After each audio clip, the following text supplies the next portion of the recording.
नदियाँ मस्तक पर मिलेंगे ओ मोहना, मस्तक पर मिलेंगे ओ मोहना, मस्तक पर मिलेंगे ओ मोहना, ओ मोहना ओ सोहना, ओ मोहना ओ सोहना, ओ मोहना ओ सोहना, ओ मोहना ओ सोहना, तेरे संग में रहेगा ओ मोहना, तेरे संग में रहेगी ओ मोहना, तेरे संग में रहेगी ओ मोहना।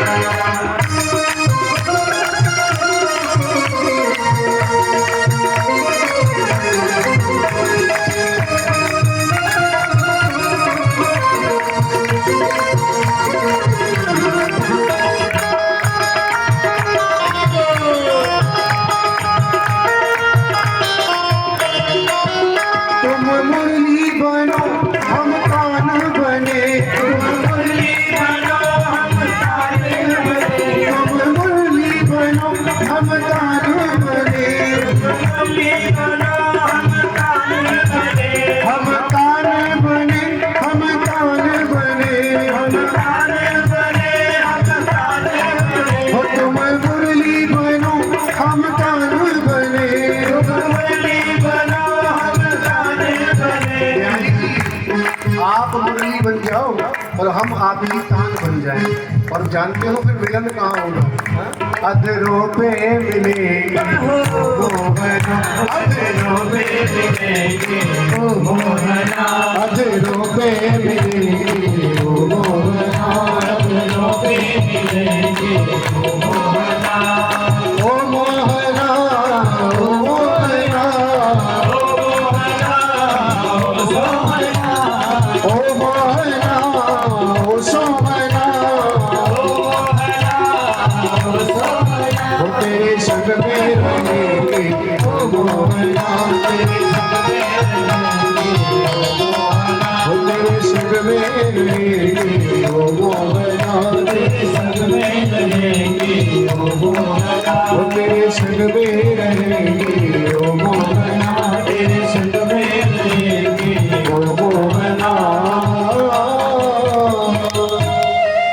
भक्तवत्सल भगवान की जय हो। भगवान से कहो कि आपके साथ में ही हमको रहना है, हमें और कोई इच्छा नहीं है। हाँ? एक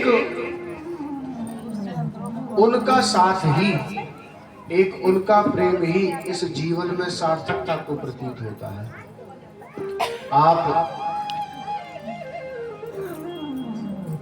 संसार में भले ही किसी से भी प्रेम कर लीजिए, लेकिन बिना स्वार्थ के आज संसार में कोई किसी से प्रेम नहीं करता।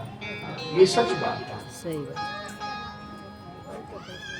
प्रेम तो भैया एक ऐसी अवस्था है, इसके बारे में क्या कहा जाए।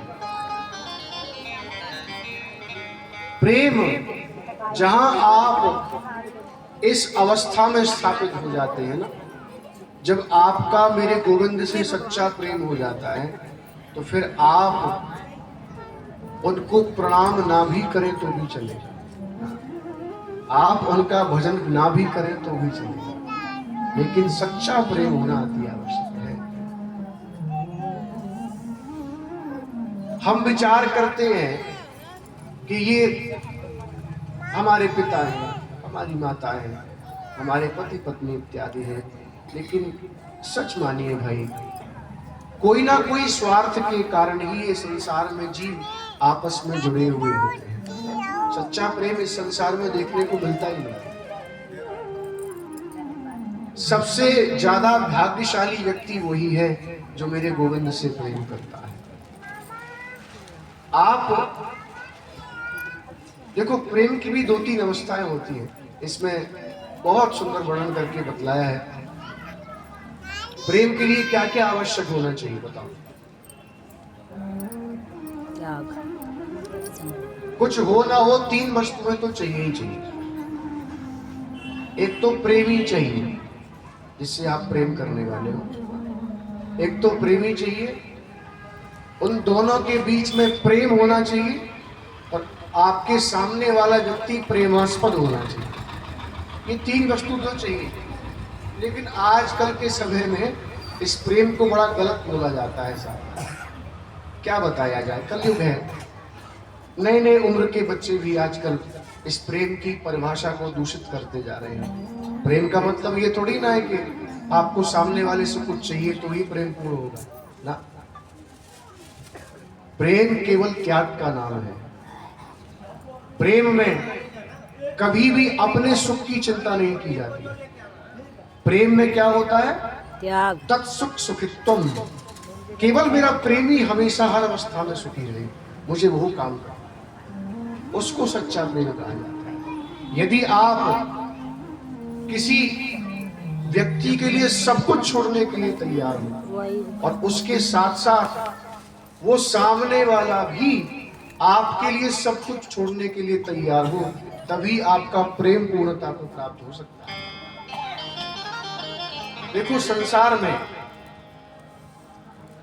दो तरीके के लोग होते हैं। 2 मिनट में आपको समझा दूं बस। 2 तरीके के लोग होते हैं साहब। एक व्यक्ति वो होता है जो प्रेम करता है किससे? अपने मकान से प्रेम कर लेता है, अपनी संपत्ति से प्रेम कर लेता है, कोई अपनी कुर्सी से प्रेम कर लेता है। लेकिन संत जन कहते हैं कि उससे बड़ा निपट मूढ़ व्यक्ति संसार में कोई नहीं हो सकता। क्यों? क्योंकि जब आप छोड़ करके चल दोगे ना, तो वो आपका भवन आपको रोकेगा तक नहीं, आपकी कुर्सी आपको पुकारेगी भी नहीं। छोड़ करके चले जाओ, कोई मतलब नहीं है।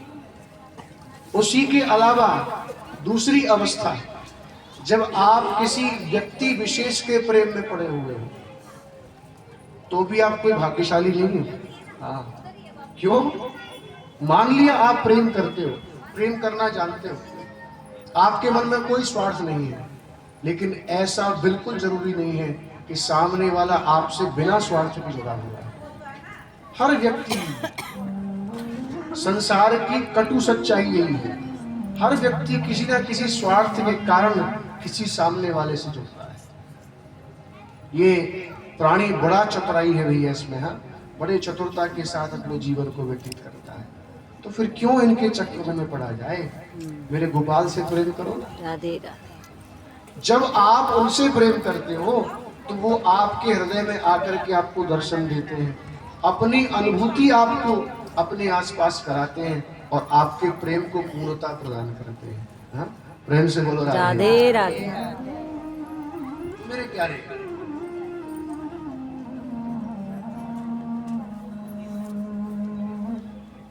एक समय की बात है, एक जगह ना एक संत जी एक वृक्ष के नीचे बैठे हुए और माला जप रहे थे, भजन कर रहे थे।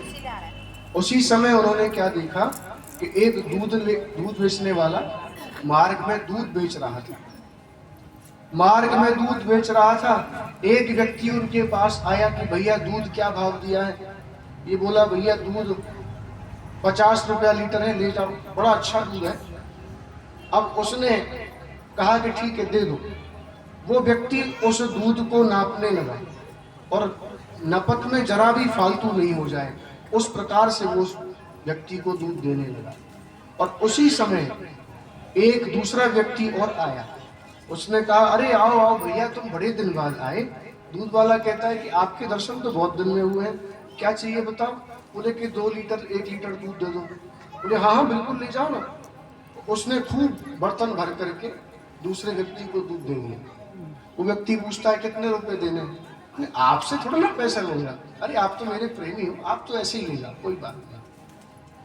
संत ये सब बैठे बैठे पेड़ के नीचे देख रहे थे। संत ने उस व्यक्ति के पास जाकर के कहा, क्यों रे, तू बड़ा चालाक है रे। हाँ? एक व्यक्ति से 50 रुपया मूल लेता है और उसको बड़े हिसाब से तोल करके दे रहा है, और दूसरे व्यक्ति से कहता है कि आप ऐसे ही ले जाओ। हाँ? ऐसे भेदभाव क्यों करता है? ये बोला, संत जी आपको क्या मालूम, ये व्यक्ति मेरा अनजान है और ये दूसरे व्यक्ति जो आए थे ना, जिनसे मैंने एक भी रुपया नहीं लिया, ये मेरे प्रेमी हैं। मैं बहुत समय से इनको जानता हूँ, मैं इनसे बहुत प्रेम करता हूँ, इसलिए मैंने इनको ऐसे ही दिया। उस व्यक्ति की बात सुन करके संत वहीं खड़े खड़े रोने लग गए। हाँ, प्रेम से बोलो राधे राधे। राधे राधे। क्यों रोए पता है? क्यों रोए हैं? संत उस व्यक्ति की बात को सुनकर के इसलिए रोने लगे। संत ने विचार किया कि इस सांसारिक मनुष्य ने एक प्रेम के चलते उस व्यक्ति से एक भी रुपया नहीं लिया, और मेरा प्रेमी जो मेरा ठाकुर ऊपर बैठा हुआ है, मैं उसके लिए हिसाब किताब से माला जप रहा हूं। उसमें तो माला की आवश्यकता ही नहीं होनी चाहिए, यदि मेरा प्रेम उससे सच्चा है। उसी समय उन्होंने माला का त्याग किया है और बस अगाध प्रेम गोविंद से करने लगे। प्रेम से बोलो राधे राधे। प्रेम में किसी हिसाब किताब की आवश्यकता नहीं है। कोई जरूरी नहीं कि माला लेकर के बैठना है। आपके और आपके गोविंद के बीच में कोई तीसरा ना हो, प्रेम तो उसे कहा जाता है। देखो,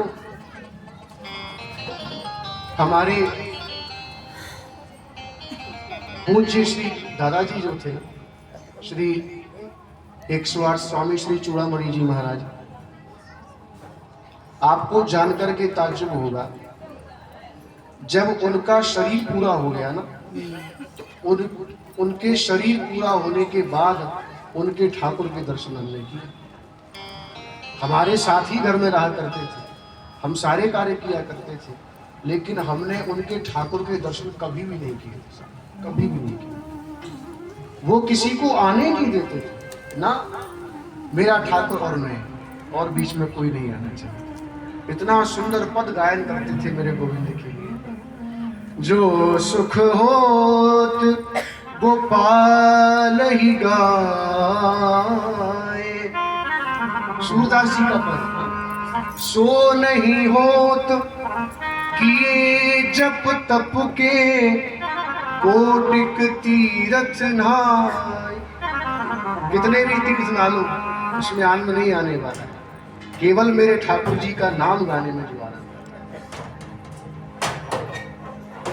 बंसी बट वृंदावन यमुना, तजी बैकुंठ को जाए। सूरदास हरि को सुमिरन करी, बहुरी ना भव चलिया। बताया कि जो सुख मेरे ठाकुर का नाम गाने में है ना, वो बैकुंठ जाने में भी नहीं है साथ। श्रीमद् भागवत में भी इस जगह आया कि तुल्याम लभे ना पिना, स्वर्गम न पुनर्भवम, भगवत संग संगस्य मृत्यानाम किमुताशिषः। ये सुख और कहीं नहीं मिल सकता, ना तो स्वर्ग में मिलेगा, ना बार बार इस 84 लाख योनि के चक्कर काटने से मिलेगा। वो सुख कौन सा है? भगवान से वही मांगा कि मेरे गोविंद, आपसे बस एक ही कामना, नानाथ प्रश्न न च पारमिष्ट। ना स्वर्ग चाहिए, ना नरक चाहिए, ना और कुछ चाहिए, हमें तो बस जीवन में एक ही कामना है, बार बार इस पृथ्वी पर मनुष्य जन्म लेकर के आवे, और उसमें भी सदैव संतों का संग मिले, जिससे बार बार हमारी वाणी आपका गुणानुवाद गावे और हमारा जीवन धन्य धन्य हो जाए। केवल यही चाहिए। अच्छा, आप स्वयं विचार करें, ठीक है। आपने ठाकुर जी का खूब भजन किया, मेरे गोविंद ने आपकी पुकार सुन ली, और आप वैकुंठ में जाकर के उनके चरणों में विलीन हो गए। फिर उसके बाद क्या? कुछ नहीं, सब खत्म। लेकिन जो आनंद ठाकुर जी का भजन गाने में है, भला फिर वो कहाँ मिलेगा? जो नाम संकीर्तन में, फिर वो कहाँ मिलेगा? इसलिए भक्तजन कहते हैं प्यारे कि बार बार मनुष्य जन्म दो और ठाकुर जी आपका नाम ही गाते रहे। हमें ये चाहिए, हमें नहीं चाहिए बैकुंठ, हमें तो केवल तुम्हारा नाम स्मरण करना है। मैंने पहले भी एक दिन आपको बताया कि राम से बड़ा राम का नाम। नाम की महिमा कहाँ तक कही जाएगी? प्रेम से बोलो राधे राधे राधे। भाभी ऐसे